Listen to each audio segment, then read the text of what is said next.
Hi students, and welcome to Preliminary Chemistry and the Energy topic. This is video number 5 and we're looking at carbon compounds.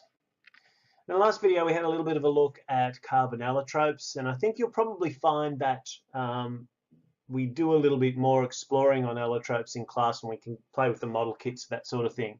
So I thought, rather than labour the point about allotropes, gave you a little bit of an idea about some of the differences in the properties related to the bonding that occurs in the different allotropic forms of carbon, specifically diamond and graphite. But I thought in this video we might quickly shift to some of the other important carbon bonds that occur. And probably the most important group of carbon compounds are the hydrocarbons. Hydrocarbons, as their name suggests, includes hydrogen and carbon, and pretty much nothing much else. Sometimes the hydrogens can be substituted with other elements, and we will look at some different groups of these as we go through this course, not necessarily in this section and certainly not in this video. But for the purposes of what we're looking at the moment, we want to try and get some understanding of some of the ways in which carbon bonds.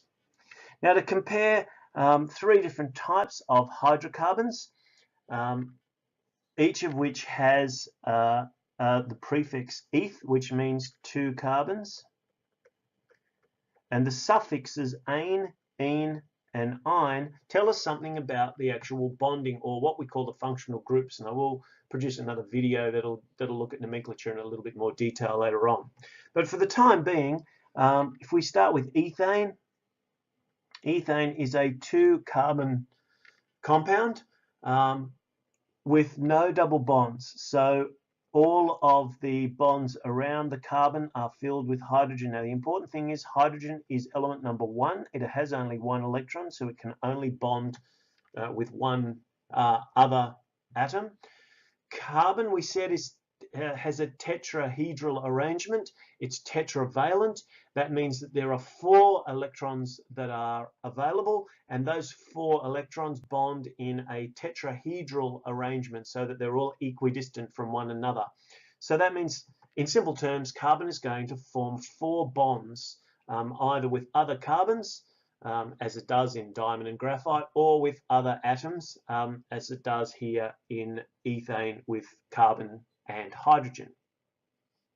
Now, ethene, the ene indicates a double bond, so we still need to make sure that we have 4 bonds around each of the carbons. But in order to do that, because 2 of them are here, then there's only 2 more bonds for each of these carbons. So therefore that changes the chemical formula from C2H6 for ethane to C2H4 for ethene.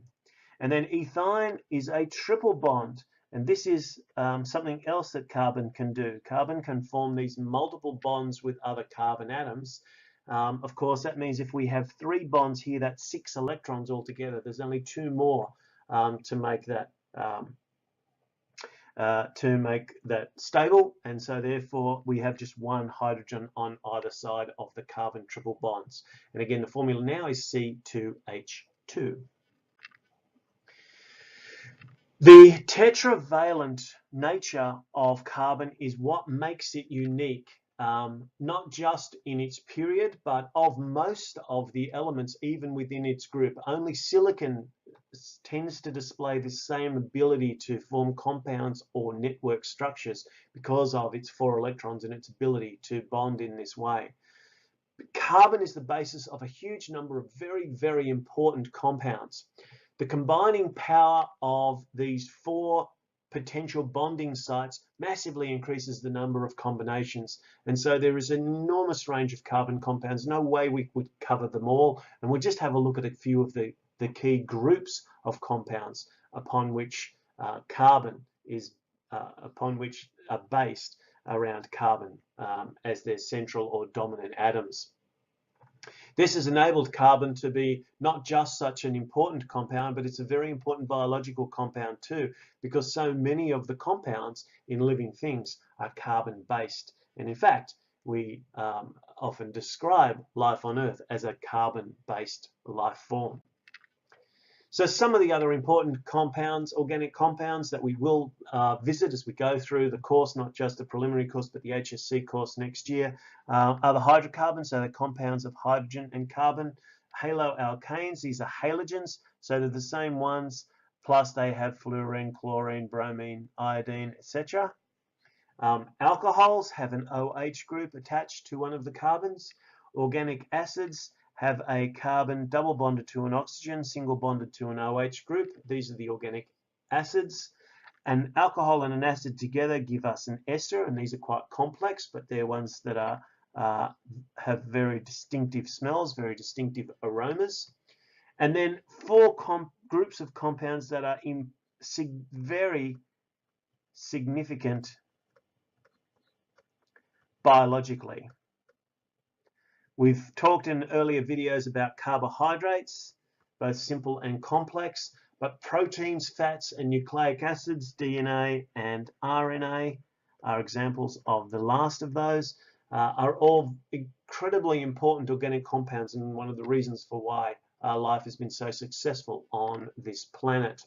So you can see carbon is the backbone of an incredibly important and large and diverse range of compounds, and it's one of the reasons why we spend a little bit of time focusing in on carbon in the course of this energy topic.